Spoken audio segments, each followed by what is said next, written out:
BC minority హాస్టల్స్లోని సమస్యలపై ప్రభుత్వం తక్షణమే దృష్టి సారించాలని ఏఐఎస్ఎఫ్ రాష్ట్ర అధ్యక్షుడు జాన్సన్ బాబు డిమాండ్ చేశారు.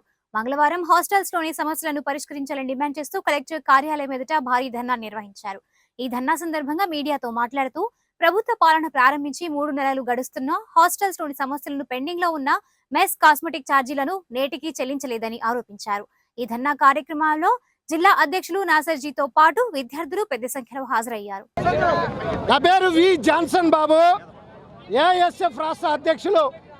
ఈ నెల 6వ తారీఖున రాష్ట్ర వ్యాప్తంగా అన్ని జిల్లాల కలెక్టరేట్ల ముందు నిరసన కార్యక్రమం పిలుపునివ్వడం జరుగుతూ ఉంది.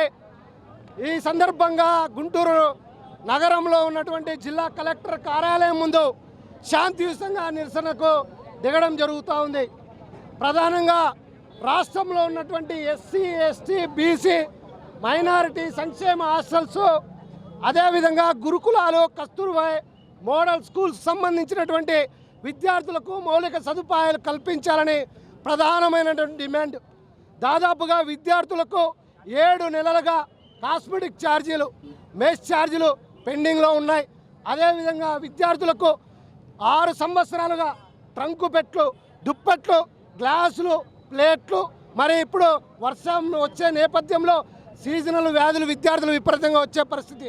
దోమతెరలు, వైద్య రంగానికి సంబంధించిన శిబిరాలు కూడా ఏర్పాటు చేయాలని, అదేవిధంగా శిథిలావస్థలో ఉన్నటువంటి భవనాలను మరమ్మతులు చేయించి అవసరం మేరకు ఉన్నటువంటి అవసరాలకు మేరకు సొంత భవనాలు నిర్మించాలని, అదేవిధంగా విద్యార్థులకు చిన్న బియ్యాన్ని అమలు చేసి ధరలకు అనుగుణంగా మెస్ ఛార్జీలు పెంచాల్సినటువంటి అవసరం ఉంది. మరి ఇప్పుడు చూస్తున్నటువంటి ధరలు ఆకాశానికి అంటినటువంటి పరిస్థితి. అటువంటి సందర్భంలో మరి ఇవాళ పాత పద్ధతిలోనే మెస్సు బిల్లులు విడుదల చేయడం ద్వారా సందర్శన జరిగింది. ఈరోజు ఏఎస్ఎఫ్ గుంటూరు జిల్లా సమితిగా ఏ సాంఘిక సంక్షేమ వసతిగృహానికి వెళ్తున్నా కూడా సమస్యలతో స్వాగతం పలుకుతూ ఉన్నాయి. ఎక్కడ పూర్తి స్థాయిలో శాస్త్ర భవనాలు లేవు. ఈరోజు రాష్ట్రంలో గుంటూరు జిల్లా విద్యా కేంద్రం ఎంతో వేల మంది కనీసం పొట్టగడవక తల్లిదండ్రులు కూలి పనులకు వెళ్ళేటువంటి వర్గాల విద్యార్థులు మేము చదువుకోలేం కాబట్టి ప్రభుత్వం మేము నమ్మకంతో ఎస్సీ, ఎస్టీ, బీసీ చదువుకుంటే మాకు న్యాయం వస్తారు. కానీ ఈ గుంటూరు జిల్లాలో ఈరోజు అడుగుతా ఉన్నాం, కలెక్టర్ గారిని కానివ్వండి, రాష్ట్ర మంత్రి గారు కానివ్వండి, ఈ గుంటూరు నగరంలో విద్యా కేంద్రంలో ఎన్ని సాంఘిక సంక్షేమ వసతిగృహాలకి శాస్త్ర భవనాలని చెప్పని మేము ప్రశ్నిస్తూ ఉన్నాం. ఈరోజు చలికాలం మొదలైంది, ఒక వర్షాలు పడుతూ ఉన్నాయి, దోమలు వస్తూ ఉన్నాయి. ఏ హాస్టల్కి వెళ్ళినా కూడా విద్యార్థులు రాత్రిపూట దోమల సంగీత రాగాల మధ్య ఎస్సీ, ఎస్టీ, బీసీ వర్గ విద్యార్థులు ఎదురిస్తూ ఉన్నారు.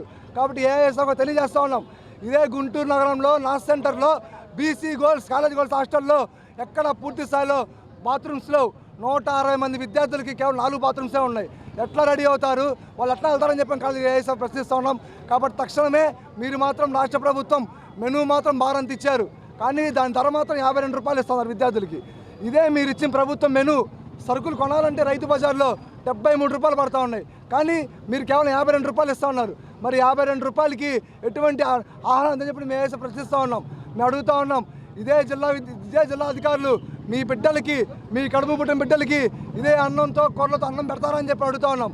ఇదే సాంఘిక సంక్షేమ అధికారులు ఎన్నిసార్లు హాస్టల్స్కి వెళ్తూ ఉన్నారు, విద్యార్థి సమస్య ఎన్నిసార్లు తెలుసుకుంటూ ఉన్నారు, ఎక్కడికి వెళ్ళినా కూడా వెళ్ళటం లేదు.